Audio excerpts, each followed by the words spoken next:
نحمده ونستعينه ونستغفره ونعوذ بالله من شرور أنفسنا ومن سيئات أعمالنا من يهده الله فلا مضل له ومن يضلله فلا هادي له وأشهد أن لا إله إلا الله وحده لا شريك له وأشهد أن سيدنا ونبينا ومولانا محمدا عبده ورسوله صلى الله تعالى عليه وعلى آله وصحبه وبارك وسلم تسليما كثيرا.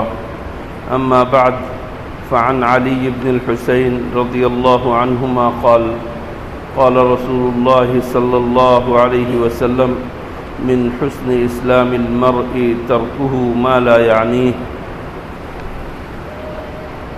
حضور اکرم صلی اللہ علیہ وسلم نے ارشاد فرمایا کہ اسلام کی خوبی، ایک مسلمان کے اسلام کی خوبی یہ ہے، ایک مسلمان کے اندر اس کے مسلمان ہونے کی حیثیت سے اس کے اندر خوبی ہونی چاہیے، اور وہ خوبی یہ کہ جو چیزیں کام کی نہیں ہیں ان چیزوں کو چھوڑ دیں. جو چیزیں کام کی نہیں ہیں ان چیزوں کو چھوڑ دیں. کام کی نہیں ہے یعنی نہ کوئی دنیاوی فائدہ اور نہ ہی کوئی دینی فائدہ، دنیا کا فائدہ بھی نہیں، آخرت کا فائدہ بھی نہیں، ایسے کاموں کو چھوڑ دینا یہ مسلمان کے اسلام کی خوبی میں سے ہے. یعنی ایک اچھا مسلمان اس وقت کہلا سکتا ہے جب وہ آدمی لا یعنی مشاغل کو چھوڑ دے، بے فائدہ کاموں کو چھوڑ دے. آج کتنے سارے کام ہیں جو ہم یوں ہی کر لیتے ہیں وقت گزاری کے لیے، جائز بھی ہو اور اس کے اندر کوئی گناہ بھی نہ ہو، تب بھی اس کا چھوڑ دینا ہی مسلمان ہونے کے لیے ضروری ہے. مسلمان ہونے کی خوبی میں سے ہے کہ اس کو چھوڑ دیا جائے، اور اگر وہ کام ناجائز ہو پھر تو چھوڑ دینا نہایت ہی ضروری ہے. آج کل جن چیزوں کو ہم نے اپنا مشغلہ بنا لیا ہے، جن چیزوں کے اندر ہماری دلچسپی بڑھی ہوئی ہے، ان چیزوں میں چاہے ہم جان بوجھ کر کریں یا نہ کریں، جان بوجھ کر بھی کرتے ہیں اور بعض اوقات بغیر جانے بوجھے یوں ہی کر دیتے ہیں. ان میں سے ایک بہت بڑا گناہ چغل خوری کا گناہ ہے، ایک بہت بڑا گناہ غیبت کا گناہ ہے، ایک بہت بڑا گناہ بہتان کا گناہ ہے. حضور اکرم صلی اللہ علیہ وسلم نے ان گناہوں کے بارے میں کیا کچھ فرمایا، چند حدیثیں میں آپ کے سامنے پیش کر رہا ہوں. اول تو بہت سارے جائز کاموں سے بھی انسان کو بچنے کی ضرورت ہے، کہیں ناجائز میں نہ پڑ جائیں. اس کے لیے تقوی کی بات اصل یہ ہے، لیکن حضور اکرم صلی اللہ علیہ وسلم نے کتنی چیزوں کی نشاندہی کی کہ یہ چیز بچنے کی ہے اور یہ چیز انتہائی خطرناک ہے. اس سے بچنا کس قدر ضروری ہے آپ اس سے اندازہ لگا سکتے ہیں جو آپ نے ارشادات فرمائے. حضرت حذیفہ رضی اللہ تعالیٰ عنہ فرماتے ہیں کہ میں نے رسول اللہ صلی اللہ علیہ وسلم کو فرماتے ہوئے سنا، چغل خوری کرنے والا جنت میں نہیں جائے گا. چغل خوری کرنے والا جنت میں نہیں جائے گا. یہ چغل خوری کرنا کیا ہے؟ کسی کے پاس آپ جا کر اس سے کوئی ایسی بات کہہ دینا جو اس کو بھڑکا دینا کسی دوسرے کے مقابلے میں، دوسرے کے خلاف. آپ کا کیا فائدہ اس بھڑکانے سے؟ آپ کیوں دشمنی نکال رہے ہیں اور اس کی طرف ایسی بات منسوب کر رہے ہیں جو جھوٹی بات منسوب کرے، اور اگر جھوٹ نہ بھی ہو لیکن فساد کے لیے وہ جا کر بات کر دیتا ہے کسی کے سامنے، تو یہ اس کو کہتے ہیں نمیمہ، اس کو کہتے ہیں چغل خوری. اور چغلی کھانا، چغل خوری کرنا، حضور اکرم صلی اللہ علیہ وسلم نے اس کی وعید یہ بیان کی کہ وہ شخص جنت میں ہی نہیں جائے گا.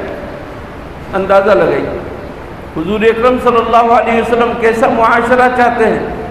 وہ معاشرہ جس کے اندر کسی کے دل میں، کسی کے سینے میں دوسرے کے لیے کوئی گندگی نہ ہو، کدورت نہ ہو. حضور اکرم صلی اللہ علیہ وسلم فرما رہے ہیں، دیکھو لوگوں، کسی کی بات میرے کان میں ڈالنے کے لیے مت آنا. میں چاہتا ہوں کہ جب میں لوگوں کے سامنے جاؤں، کسی کا چہرہ دیکھوں اس کی طرف سے میرا سینہ صاف ہو۔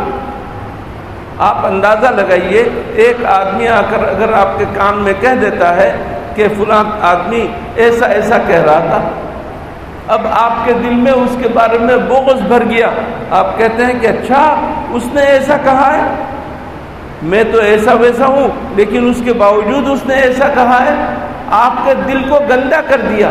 اگر وہ نہ کہتا تو آپ کا دل صاف رہتا۔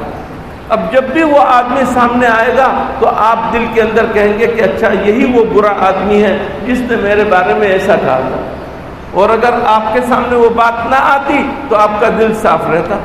حضور اکرم صلی اللہ علیہ وسلم فرما رہے ہیں کہ میرے سامنے ایسی باتیں کبھی کسی کی ذکر مت کیا کرو۔ گویا کہ آپ کا سینہ تو انشاءاللہ صاف ہی رہے گا، لیکن ہم امتیوں کو حضور اکرم صلی اللہ علیہ وسلم نے یہ تعلیم دی ہے کہ لگائی بجھائی مت کیا کرو، ایک دوسرے کی باتیں ادھر سے ادھر منتقل مت کرو کہ لوگوں کے درمیان دشمنی پیدا کر دو۔ ہاں، دوستی پیدا کرنے کے لیے جا سکتے ہو کہ اس نے تو تمہاری تعریف کی تھی، وہ تو تمہیں اچھا کہہ رہا تھا، اس طرح کی بات کہہ سکتے ہو، لیکن یہ کہنے کی گنجائش نہیں کہ اس نے تمہیں برا کہا تھا، اس نے تمہیں گالی دی تھی۔ اگر اس طرح کی لگائی بجھائی کوئی کرے گا، حضور اکرم صلی اللہ علیہ وسلم کی اس وعید کے مطابق وہ شخص جنت میں داخل نہیں ہو سکے گا۔ ایک دوسری حدیث میں حضور اکرم صلی اللہ علیہ وسلم نے فرمایا، خیار عباد اللہ الذین اذا رؤوا ذکر اللہ، خیار عباد اللہ الذین اذا رؤوا ذکر اللہ، اللہ کے بندوں میں بہترین بندے وہ ہیں، اللہ کے بندوں میں بہترین بندے وہ ہیں کہ جن کو دیکھ کر اللہ یاد آئے۔ کس قدر نیک لوگ ہیں وہ کہ جب ان کے چہرے کو دیکھتے ہیں، جب ان کے چلنے پھرنے کو دیکھتے ہیں تو آپ کے دل میں فوراً اللہ کا خیال آتا ہے، اللہ کو یاد کرتے رہتے ہیں۔ تو ایسے لوگ ہیں سب سے بہترین بندے، اللہ ہم سب کو ایسا بنا دے۔ الذین اذا رؤوا ذکر اللہ، جن کو جب دیکھا جائے، جن پر جب نظر پڑے تو اللہ یاد آ جائے اور اللہ کو لوگ یاد کرنے لگے۔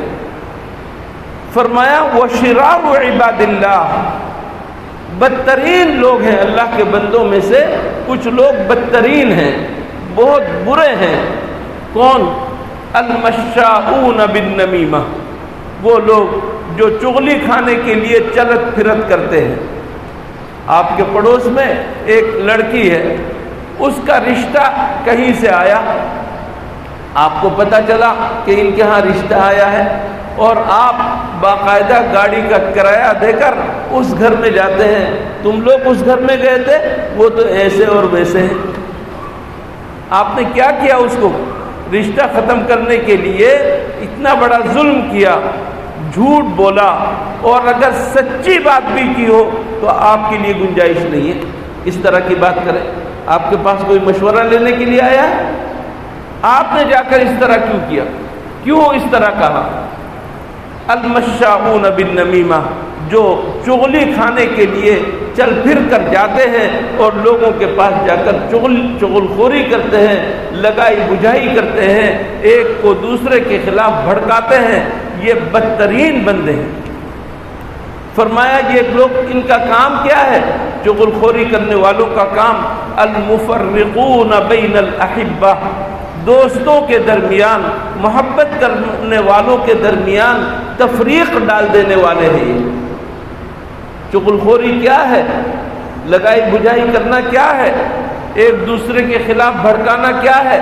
دو دوست تھے، ایک ساتھ کھاتے پیتے، اٹھتے بیٹھتے، چلتے پھرتے تھے، لیکن آپ نے اس کے دل میں کچھ ڈال دیا، اس کے دل میں کچھ ڈال دیا، دونوں کے درمیان تفریق ہوگی اور ایک دوسرے سے وہ بائیکاٹ کر رہے ہیں۔ اس سے بڑھ کر اور ظلم کی بات کیا ہوگی کہ ایک مسلمان کے دل کو تم نے خراب کیا اور ان کی دوستی کو اور ان کی محبت کو، مسلمانوں والی محبت کو تم نے توڑ دیا اور ختم کر دیا۔ فرمایا کہ بدترین اللہ کے بندے ہیں یہ لوگ بدترین لوگ۔ شرار عباد اللہ المشاؤون بالنمیمہ المفرقون بین الاحبہ۔ فرمایا الباغون البراء العنت، یہ لوگ چغلی کر کے کیا کرتے ہیں؟ جو بالکل پاک باز ہیں، پاک دامن ہیں، بے گناہ لوگ ہیں، ان کو مشقت میں ڈالنا چاہتے ہیں۔ آپ کا ایک بھائی ہے آپ کے پڑوس میں، اچھا کھاتا پیتا ہے، حق حلال کی کمائی کا کھا کر اب اپنے آپ کو پالتا ہے اور اپنے بچوں کو پالتا ہے۔ اب آپ سے برداشت نہیں ہو رہا کہ یہ خوشحال کیوں ہے، آپ نے جا کر لگائی بجائی کرنی شروع کر دی، بلکہ تھانے میں جا کر آپ نے رپورٹ لکھوا دی کہ یہ شخص مشکوک ہے اور یہ ایسے ہی مالدار ہوتا جا رہا ہے راتوں رات، اور یہ جو ہے ضرور اسمگلنگ کا کام کرتا ہے، اس کے جو ہے غلط لوگوں کے ساتھ رابطے ہیں۔ آپ نے جا کر رپورٹ کر دی، آپ نے کہیں جا کر مخبری کر دی، اور وہ ادارے جو ہیں اب اس کے پیچھے پڑے ہوئے ہیں، اس کو تکلیف میں ڈال رہے ہیں، اس کے خلاف تفتیش ہو رہی ہے۔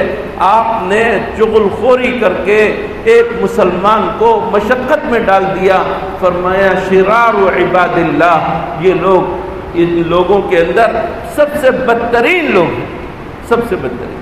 میرے دوستو، ہمارے معاشرے میں کس قدر یہ بات رچی بسی ہے کہ ذرا بھی کسی کے ساتھ معمولی دشمنی ہوئی، دشمنی بھی نہیں، وہ اچھا کھاتا پیتا کیوں ہے، اس کی عزت معاشرے میں کیوں کی جاتی ہے، اس وجہ سے آپ کو اس کو تکلیف میں ڈالنے کے لیے آپ مخبری کرنا شروع کر دیتے ہیں۔ کس قدر سخت وعید ہے مخبری کرنے والوں کے لیے۔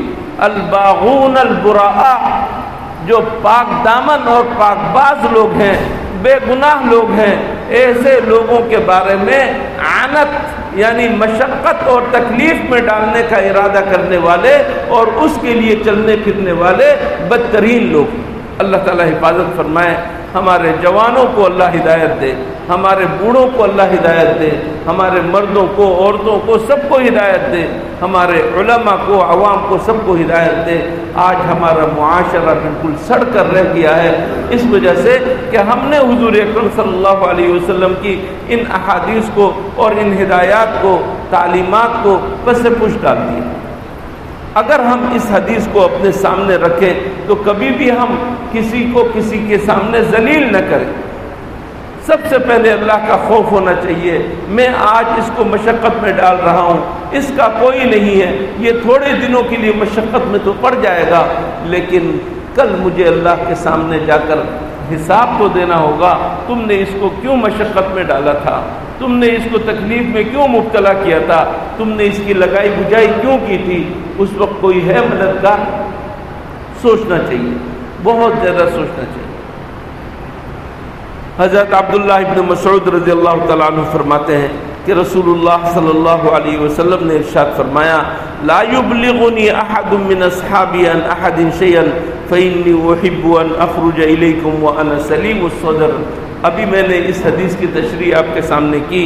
حضور اکرم صلی اللہ علیہ وسلم نے فرمایا میرے اصحاب میں سے کسی کے بارے میں کوئی شخص غلط بات مجھ تک پہنچانے کی کوشش نہ کرے، کیونکہ میں یہ چاہتا ہوں جب تمہارے سامنے آؤں تو میرا سینہ سب کے لیے صاف ہو، میرا سینہ سب کے لیے صاف ہو، میرا دل سب کی طرف سے بالکل واضح اور صاف ہو، میرے دل کے اندر کسی کے بارے میں کدورت نہ ہو۔ اسی طرح حضرت ابو ہریرہ رضی اللہ تعالی عنہ فرماتے ہیں کہ رسول اللہ صلی اللہ علیہ وسلم نے ارشاد فرمایا تجدون شر الناس یوم القیامہ ذا الوجہین الذی یأتی ہؤلاء بوجہ وہؤلاء بوجہ۔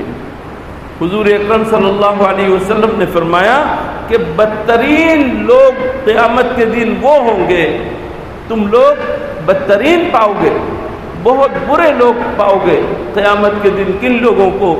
جن کے دو چہرے ہوں گے۔ دو چہرے سے مراد یہ نہیں ہے کہ واقعتاً دو چہرے ہیں، ناک منہ کان والا ایک چہرہ، ناک منہ کان والا ایک چہرہ، ایسا نہیں۔ دو قسم کے چہرے گویا کے ظاہر ہوں گے ایک چہرہ ہونے کے باوجود، کہ کچھ لوگوں کے پاس جاتا ہے اور کہتا ہے کہ وہ لوگ تو تمہارے بارے میں ایسا ایسا کہتے ہیں، انہی کے پاس جا کر وہ کچھ اور سمجھا دیتے ہیں۔ دونوں کو آپس میں لڑاتے ہیں۔ ان کے پاس گیا ایک خاص قسم کا چہرہ لے کر، ان کے پاس گیا دوسرے قسم کا چہرہ لے کر، تو فرمایا کہ یہ دو چہروں والا ہے، بدترین لوگ ہیں جو قیامت کے دن دو چہرے والے آئیں گے، جو کسی کے پاس ایک چہرہ لے کر جاتے ہیں تو کسی کے پاس دوسرا چہرہ لے کر آتے ہیں۔ سزا کیا ہوگی؟ ان دو چہروں والوں کی سزا کیا ہوگی؟ حضور اکرم صلی اللہ علیہ وسلم نے ایک اور حدیث میں ارشاد فرمایا، عن عمار رضی اللہ عنہ قال قال رسول اللہ صلی اللہ علیہ وسلم من کان ذا وجہین فی الدنیا کان له یوم القیامت لسانان من نار۔ جس شخص کے دو چہرے ہوں گے دنیا میں، جس شخص کے دو چہرے ہوں گے دنیا میں، جو شخص دو دلوں سے ملتا ہوگا، اوپری دل سے اور نچلے دل سے، ظاہر سے باطن سے، ایک کے ساتھ ملتا ہے کچھ، دوسرے کے ساتھ ملتا ہے کچھ، اس کا انداز ہوتا ہے، تو فرمایا دو قسم کے چہرے والے جتنے دنیا میں ہوں گے، قیامت کے دن اس کو دو زبانیں دی جائیں گی، اور یہ دو زبانیں گوشت کے دوتھڑوں کی نہیں بلکہ آگ کی زبانیں، اس کی دو زبانیں ہوں گی، اس کی پوری زبان آگ کی ہوگی۔ ایسا عذاب ہوگا، ایسا عذاب ہوگا۔ اس نے اسی زبان سے لوگوں کے درمیان آگ پھیلانے کی کوشش کی ہے، آگ لگانے کی کوشش کی ہے۔ اللہ ایسے دو چہرے والوں کو دو زبانیں دے گا، اور یہ دونوں زبانیں آگ کی ہوں گی۔ اللہ تعالی ہمیں اس قسم کی لگائی بجھائی سے، جھگڑے پھیلانے سے، فساد پھیلانے سے اللہ تعالی ہمیں بچا کر رکھے، حفاظت فرمائے۔ وآخر دعوانا ان الحمد للہ رب العالمین۔